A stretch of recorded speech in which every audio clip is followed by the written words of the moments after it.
아이가 무언가에 완전히 빠져서 막 시간 가는 줄 모르는 모습 본 적 있으세요? 있죠. 어른들이 말하는 몰입의 순간 같은 거요. 네, 바로 그거요. 만약에 아이의 하루 전체가 그런 몰입과 발견으로 가득 찬 환경이라면 어떨까요? 오늘 저희는 당신이 공유해 주신 자료를 가지고 100년도 더 전에 바로 그 질문에 대한 답을 내놓았던 인물이죠.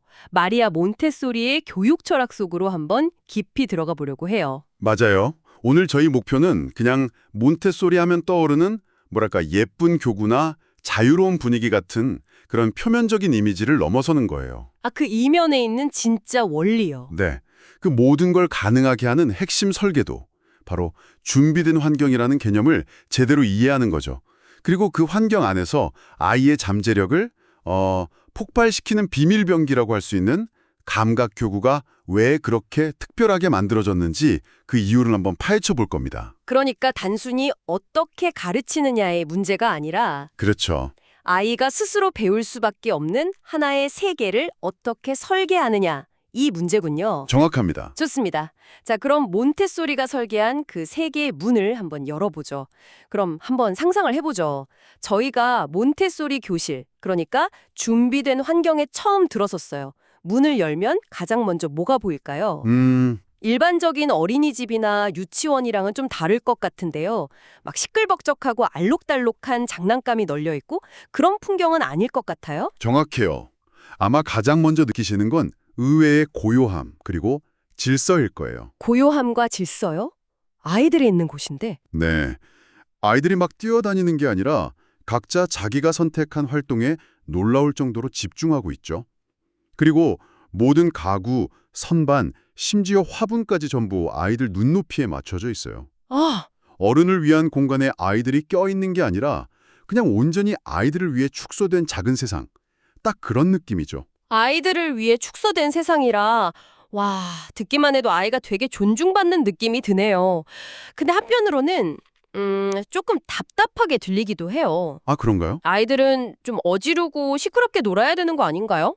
자료에서도 자유롭고 창의적인 활동을 보장한다고 했는데 방금 말씀하신 그 질서 있는 분위기랑은 좀 상반되는 것처럼 느껴지거든요? 바로 그 지점이 몬테소리 철학의 핵심을 꿰뚫는 아주 좋은 질문이에요. 아, 그런가요? 몬테소리가 말하는 자유는요, 방임이나 혼돈하고는 완전히 달라요. 방임이 아니다. 네, 이건 구조 안에서의 자유라고 표현할 수 있어요. 예를 한번 들어볼게요. 아이 앞에 수많은 선택지가 놓여 있긴 한데 네. 그 선택지들이 이미 교육 전문가가 아이 발달에 반드시 필요하다고 판단해서 엄선해 놓은 교구들이에요. 아, 그냥 아무거나 막 갖다 놓은 게 아니군요. 그렇죠.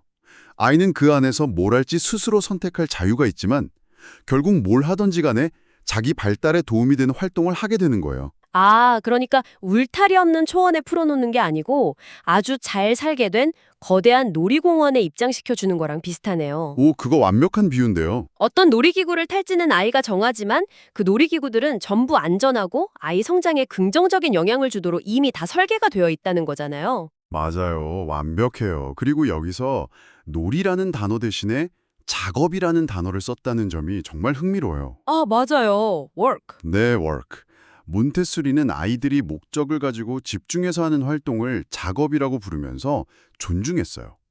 컵에 물을 따르는 단순한 활동도 아이한테는 소근육이랑 집중력을 발달시키는 아주 중요한 작업인 거죠. 와. 사실 이게 100년도 버전에 나온 생각이라는 게 놀랍죠. 지금 저희가 말하는 자기주도 학습이나 그 심리학자 칙센트 미하이가 말한 플로우, 즉 몰입 상태 있잖아요. 네네, 플로우. 그 개념의 원형을 이미 교실 환경 설계에 다 녹여낸 거예요. 잠시만요. 플로우 상태라뇨? 그건 보통 고도로 숙련된 전문가나 예술가들이 경험하는 취상의 몰입 상태를 말하는 거잖아요. 맞습니다. 그런데 그런 개념을 아이들 활동에 적용했다는 건가요? 환경 자체가 아이를 그 몰입 상태로 들어가게끔 만드는 일종의 넛지 역할을 한다는 말씀이시죠? 바로 그거예요. 아이가 자신의 능력과 과제의 난이도가 딱 맞아떨어지는 활동을 스스로 선택했을 때 정말 시간 가는 줄 모르는 깊은 집중 상태에 빠지거든요. 네. 몬테소리는 이걸 정상화라고 불렀어요. 정상화요. 네, 산만하고 무기력하던 아이가 이 준비된 환경 안에서 스스로 선택한 의미 있는 작업에 몰두하면서 차분하고 행복하고 또 자신감 넘치는 본연의 모습으로 돌아온다는 뜻이죠. 와, 그래서 교사의 역할은 지식을 막 주입하는 게 아니에요. 아이가 이 정상화 상태에 도달할 수 있도록 환경을 세심하게 관리하고 조용히 관찰하면서 돕는 안내자에 더 가까운 거죠. 그렇군요. 교사가 앞에서 막 끌어주는 게 아니라 아이가 스스로 길을 찾아가도록 뒤에서 그리고 주변에서 지지해 주는 거네요. 그럼 그 잘 짜인 구조를 만드는 구체적인 벽돌들, 그러니까 아이들이 실제로 손에 쥐고 상호작용하는 도구들은 어떤 것들이었을까요? 자료에서 유독 다양한 감각적 교구를 강조하던데 왜 그냥 장난감이 아니고 굳이 감각적 교구라고 부르는 거죠? 여기서부터 몬테소리 교육의 진짜 천재성이 드러나는 것 같아요. 오, 몬테소리는 원래 의사이자 과학자였잖아요. 그녀는 아이들이 추상적인 개념이 아니라 손으로 만지고 눈으로 보고 귀로 듣는 이런 구체적인 감각 경험을 통해 세상을 배운다는 걸 간파한 거죠. 아, 감각으로 배운다? 네. 그래서 교구 하나하나를 아이의 특정 감각을 단련시키기 위한 뭐랄까 과학적인 도구로 설계를 했어요. 과학적인 도구요? 그냥 나무 블럭 같은 게 아니고요? 네, 완전히 달라요. 예를 들어서 아주 유명한 분홍탑 교구를 보면요. 10개의 분홍색 정육면체로 이루어져 있거든요. 네. 근데 색깔, 재질, 모양은 모두 똑같아요. 다른 건 딱 하나, 크기뿐이에요. 아, 크기만? 네, 이걸 개념의 고립이라는 원칙이라고 하는데 아이가 오직 크다 작다라는 단일 개념에만 집중할 수 있도록 의도적으로 설계한 거예요. 일반 장난감처럼 여러 색깔과 모양이 섞여 있으면 아이 주의가 분산되잖아요. 와, 그건 생각도 못했네요. 변수를 딱 하나로 통제해서 아이가 개념을 명확하게 흡수하도록 하는 거군요. 그렇죠. 완전 과학 실험 설계 같은데요. 아이에게 크기라는 개념을 말로 설명하는 대신에 그냥 크기라는 개념 그 자체를 손에 쥐어주는 거네요. 맞아요. 그리고 더 놀라운 건 실수의 제어, Control of Error라는 장치예요. 틀렸어, 다시 해봐. 이렇게 말할 필요가 없는 거죠. 아, 교구 자체가 피드백을 주는 거군요. 바로 그거죠. 이 장치 덕분에 아이는 실패에 대한 두려움 없이 스스로 시도하고 수정하는 법을 배우게 돼요. 독립심과 문제 해결 능력이 길러지는 결정적인 순간인 거죠. 실수의 제어라. 와, 정말 강력한데요. 어른의 개입 없이 아이와 교구 사이에 직접적인 소통이 이루어지게 만드는 거잖아요. 맞습니다. 이건 단순히 지식을 배우는 걸 넘어서 배우는 태도 자체를 형성하는 과정처럼 들려요. 내가 스스로 발견하고 또 스스로 고칠 수 있다는 자신감을 심어주는 거예요. 정확해요. 그리고 그 경험을 더 깊게 만들기 위해서 자료에서 언급된 질 좋은 재료와 아름다운 모양이 중요해지는 겁니다. 아, 재료와 모양이요. 몬테소리는 왜 굳이 플라스틱이 아니라 묵직하고 결이 느껴지는 나무나 차가운 금속을 썼을까요? 아이들이 사물을 소중히 다루고 존중하는 태도를 배우길 바랐기 때문이에요. 그렇군요. 아름다운 교구는 아이의 마음을 사로잡고 나를 탐색해봐 하고 말을 거는 것과 같죠. 아이는 자연스럽게 그 교구에 끌리고 또 소중히 다루면서 집중하게 되는 거예요. 어린애들의 마음을 사로잡을 수 있도록 만들었다는 구절이 바로 그 뜻이었군요. 사실 몬테소리가 이 모든 걸 처음 적용했던 곳이 로마의 빈민가에 있는 어린이의 집이었다는 얘기를 자료에서 봤어요.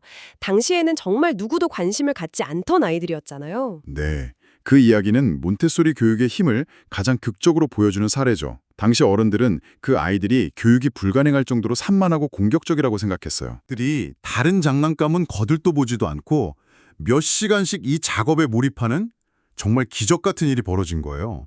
와, 주변 어른들은 완전히 충격에 빠졌죠.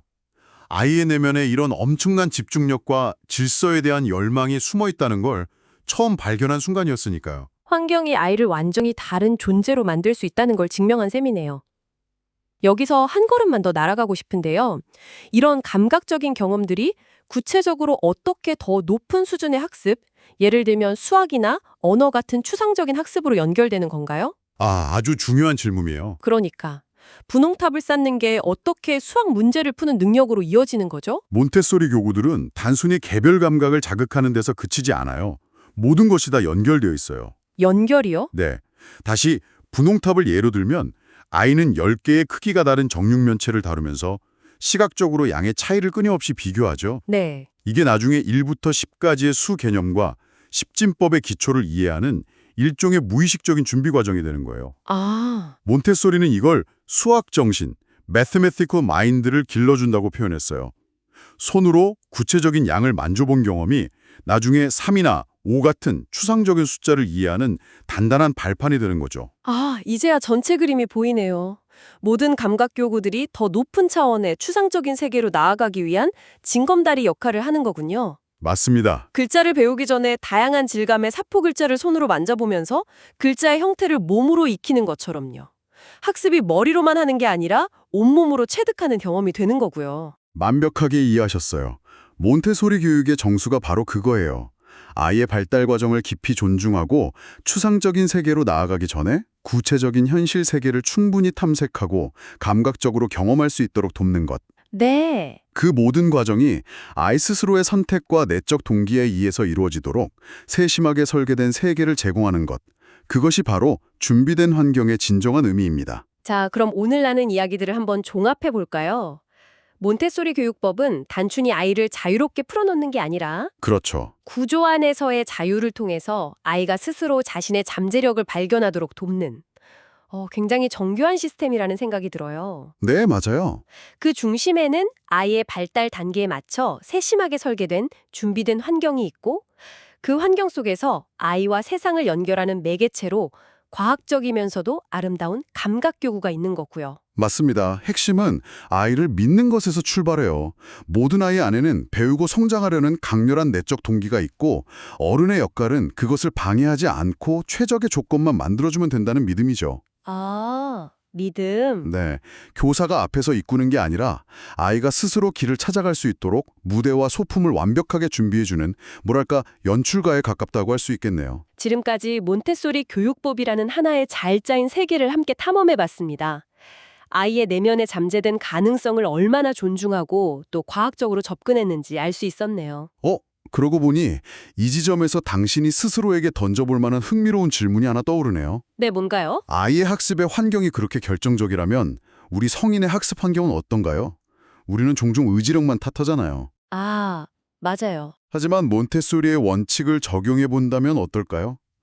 오늘 당신이 새로운 기술이나 언어를 배우기 위해서 당신만의 이상적인 준비된 환경을 만든다면 그건 어떤 모습일까요? 당신의 집중을 방해하는 요소를 차단하고 학습 과정을 더 매력적으로 만들어줄 당신만의 감각 교구는 무엇일지, 그리고 스스로 실수를 제어하면서 성장할 수 있는 장치는 어떻게 만들 수 있을지 생각해보는 것도 아주 의미 있는 탐구가 될 겁니다.